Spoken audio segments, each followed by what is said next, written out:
So what are these annoying sounds supposed to be doing? Because, oh yeah, they exist for a purpose. Don't get me wrong, I'm sure someone independently on their own created these annoying sounds. But what happens is they'll create them, and those are the sounds that get pushed to the consciousness, to the main consciousness, right?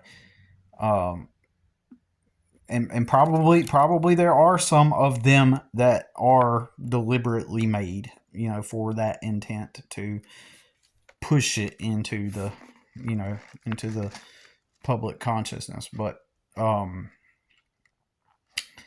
um, in propaganda, uh, the um, in propaganda, I think Joseph Goebbels said um, that you don't really need to make all propaganda. You don't have to make it yourself. You just need to get an idea out there, and the people will make it themselves, and then you just find the things that they make and then push that forward. You just keep an eye out.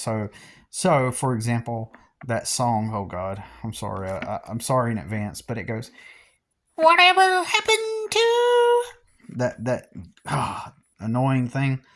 um no, no, no, no, no, no, no, no, like they're pushing that sound, right? uh just like in music, they are pushing. There's a radio station, for example, where I stay, and I haven't listened to the radio in probably probably a couple. I mean, I used to listen to the radio, probably over 20 years ago, but I've heard the radio since then. But I'm saying I haven't actively listened. And occasionally I'll stumble upon someone listening to the radio or a radio in the vicinity, and I'll hear that old station I used to listen to, because I used to listen to the radio talk shows before podcasts and everything.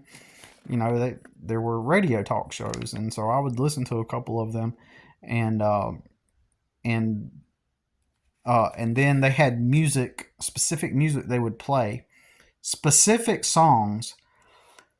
And this was, how like nostalgia is this thing now, like, they're trying to push nostalgia to some extent. Back then, to some extent, before the internet was a big deal in the mainstream, like, radio stations were pushing songs, right? And it's the same songs over and over again. And to this day, this one radio station that I used to listen to, it would play music at certain hours, and then it would play talk shows at certain hours, right? But and even during the talk shows, they would play songs, between takes, between segments, and it was the same songs, like from like. So they had a target demographic, a target audience they were trying to target, that are from a certain age group, certain,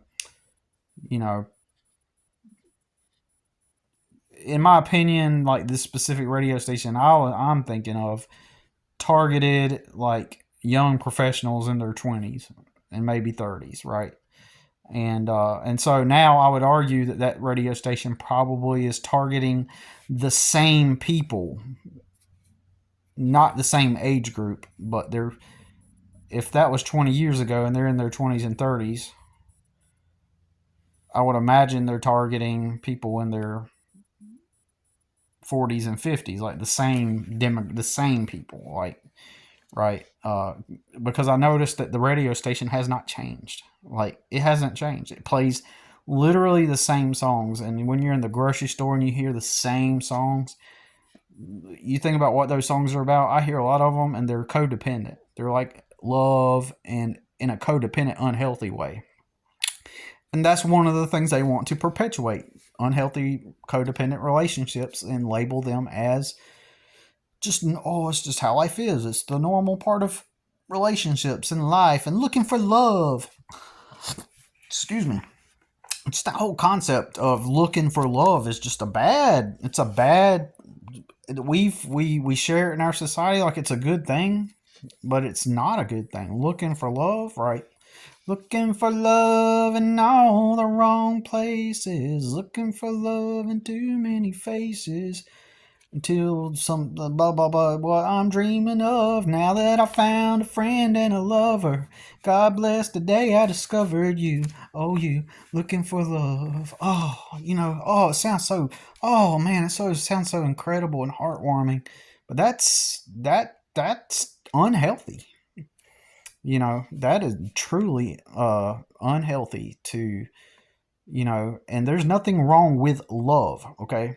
Not saying but we're talking about looking for romantic love, all right? Looking and finding the one and all this stuff. It's very unhealthy. That does not mean I don't believe that you can meet somebody and you form a connection and it's a good one and you have a healthy relationship. Totally different thing, right? But they skew it and they program us through those sounds, and so that come in the form of songs initially.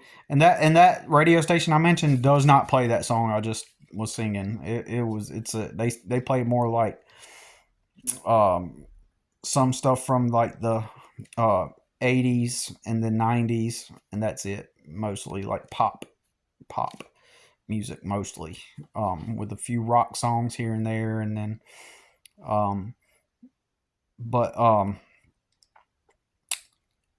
uh so um so these sounds, oh no, no, no, no, no, no, no, and then there we go. Oh my god, that's so annoying. If I'm scrolling and I stumble upon a video that seems really interesting, the moment I hear that sound, fuck, like I have to just click off of it immediately. That or and I can tolerate the no no no thing a little bit at times, but um um and then there's another one. They don't have this as a, I don't know, I don't hear this one used, but it stands alone as a, it's supposed to be deep. It's supposed to, like, people like things. It doesn't even have to be deep. It just has to sound deep. Listen to the lyrics of the song called by Blues Traveler called um, Hook, and listen to the lyrics. It doesn't matter what I say, as long as I sing with inflection. If it makes you feel that I convey some deeper truth or inner truth of vast reflection, I've said nothing so far, but I'm doing my job, and um, I've said nothing so far. And if I keep it up, and I will keep it up as long as it takes. And it don't matter who you are. If I'm doing my job, it's your heart that aches, something like that. So he's making fun of this phenomenon that people just, it just has to sound good. That's literally what that song is about. Hook. It's about how the song is meant to make you feel something deep, but it really isn't, and it's all just a joke. Um, and and so the song that I'm thinking of now is like, take me to church. It doesn't. The song is so stupid, and people are like, oh, it's so profound. Oh, it's almost like when like somebody goes, oh man, let me tell you what, man, don't smoke, guys, but in order for me to get through this, I'm gonna have to do this. Oh my God, he's so real, so real. Like, it's the same thing that's happening. Like, you know what I'm saying? It's sounds, it's imprints, it's impressions. It's causing people to emotionally respond. And all these things are programming us and influencing and guiding our behavior. Take me to church. And then all these other songs that are being pushed. It's not because they're popular necessarily. it's because they're being pushed, right? It's not because there's something special about them. And then songs fade out and die away as people, it no longer triggers that response in them over some time. It ceases to trigger the initial response, and for a lot of them, it's also the novelty, and also when humans observe a large amount of other humans observing something, it causes them to gravitate towards it, regardless of whether or not, like, the song could be a shitty song, but if a lot of people somehow through some technique, method, or tactic suddenly become aware of it, for let's just say that some music industry, some production company or a recording label decided just as an experiment to take like a horrible song and push it and play it on the radio and pay to like get it heard all over the internet, the radio, and it's just a lame average song, but they hype it up to make it sound like they don't even have to hype it up or make it sound like it's something special. As long as, like, let's say that, like, in a week's time it gets like hundreds of millions of views or millions of views at least, just the fact alone that it has all these people following it and talking about it is enough to intrigue people and enough to get people to sing along to it. It's enough to get people to emotionally respond to it, and they will look for something deep about it. They will look for something emotional about it and be like, oh yeah, this song is my jam. Oh yeah, so great. Oh,